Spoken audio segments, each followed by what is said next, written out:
Ka'batullohni tavof qilib yursa, bir yigit, bir yosh yigit Ka'bani aylanib yatib to'xtamasdan salovat aytyapti ekan. Allohumma solli ala sayyidina Muhammad va ala ali sayyidina Muhammad. Nima qilsa, yursa, tursa faqat salovat aytaverar ekan. Saida ham salovat aytaverar ekan, boshqa joyda ham. Haligi zot, shayx, ulug' zot hali yigitni chaqirib, "Sen boshqa duo bilmaysanmi?" dedi. Ko'pincha o'zi har birini duolari bor bilasiz. Robbana atina fid dunya hasanana aytiladi, Saida ham aytiladigan duolar, lekin faqat u salovat aytadi. Keyin haligi yigit aytibdiki, "Men tavofni qilib olgandan keyin sizga aytib beray. Tavofni qilib olgandan keyin bilaman boshqa duolarni. Lekin men bir voqeani guvohi bo'ldim. Aslida hajga otam bilan birga kelayotgandim. Otam birga edilar. Bir joyga kelganda otam betob bo'lib qoldilar. Kechqurunda otam qazo qilib dunyodan o'tib qoldilar. Boshlarda yig'lab o'tirdim, yaxshi niyat bilan ota bola hajga kelgan edik. Bir payt yarim tunda qarasam, xoh ishoning, xoh ishonmang deydi hali yigit aytayapti. Otamning yuzi shu qadar xuniklashib ketdiki, shu qadar odamlar ko'rsa qo'rqadigan bir darajaga kelib qoldi. Odam ko'rsa qo'rqib ketadigan holatga aylanib qoldi yuzlari. Shunday bir g'alati bo'lib ketdi, bir mahluqqa aylangandek bo'lib ketdi. Qo'rqib ketdim, xijolat bo'ldim. Nima qilaman endi? Ertaman otamni dafn qilishlikda yuvib kafanlashga odamlarni chaqirsam yana noqulay, kechqurun bir narsa qilib eplab o'zim ko'mamanmi deb deydi, juda xijolat bo'lib qoldim deydi. Otamni bunaqa holatda ko'rib. Otamni yuzini berkitib qo'yib, yig'lab uxlab qopman deydi. Shunda payg'ambarimiz alayhisolatu vasallam kelibdilar deydi. Kelib, "Nimaga yig'layapsan? Nima bo'ldi?" deb so'radi deydi tushida. Bilasizlarki, Rasululloh alayhisolatu vasallam kimni tushiga kirsa bu haq tush bo'ladi. Chunki shayton payg'ambarimiz alayhisolamning ko'rinishiga kira olmaydi.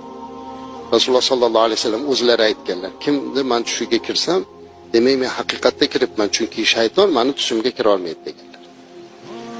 Haligi tushlariga kirib payg'ambarimiz alayhisalom oldiga kelib, hali yigitga "Nega yig'layapsan?" desa, qarasa turibdi Rasululloh sallallohu alayhi vasallam. Otam shunaqa yuzi shuncha xunuk bo'lib ketdi. Juda ham xijolatman, endi hozir odamlarga nima deyman deb yig'lab o'tiribman degan ekan, yuzini och debdi. Yuzini ochgan ekan, qo'llari bilan silab qo'ygan ekanlar. 15 kundek, oydek charog'on bo'lib ketibdi.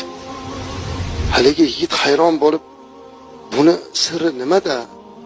degan ekan, "Otang juda odamlarni ko'p g'iybat, ig'vo qiladigan edi.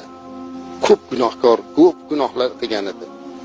Lekin bitta jihati bor ediki, otangdaqa menga ko'p salovat aytadigan yo'q edi. Menga otangdaqa boshqa salovat ko'p aytadigan yo'q, shuning uchun" debdilar. Hatto shafoat qildilar-da, bundoq qilaylik bu dunyoda. Hali yigit aytayaptiki, "Mana shunaqa deb ketdilar, uyg'onib ketdim, cho'chib uyg'ondim. Otamning yuzini ochsam, otam haqiqatda ham chiroyli bo'lib qolgan ekan. Shundan beri meni og'zimdan salovat tushmayapti" degan ekanlar. Haqiqatda ham azizlar, ko'proq salovat aytishimiz kerak. Allohumma solli ala sayyidina Muhammad. Eng zo'r salovat mana shu namozdagi salovatimiz. Allohumma solli ala sayyidina Muhammad mana va Allohumma solli ala Muhammad kama sollayta ala Ibrohim va ala ali Ibrohim bor o'shini aytamiz. Allohumma barik ala Muhammad va ala ali Muhammad kama barakta ala Ibrohim va ala ali Ibrohim innaka Hamidum Majid. Mana shu salovatni Rasululloh alayhisalom ko'p tavsiya qilganligi uchun namozda ham o'qiymiz-da. Ko'p aytaverish kerak, salovatni ko'p aytishimiz kerak va mana shu salovat aytishlik bilan payg'ambarimiz sollallohu alayhi va sallamga bo'lgan muhabbatimizni ziyoda qilishimiz kerak. Muhabbat azizlar, iymonimizning komilligini bir belgisi.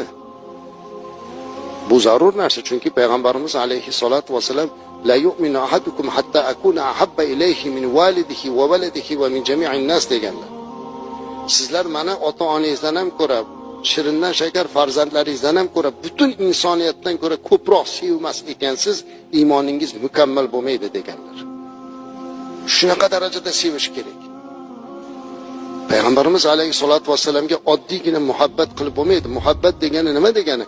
U zotni ko'rsatmasiga muvofiq hayot kechirish degani. Agarki biz payg'ambarimiz alayhissalomni aytganidaqa yashaydigan bo'lsak, u zotni ko'rsatmasida yashayapman deydigan bo'lsak, bugunlik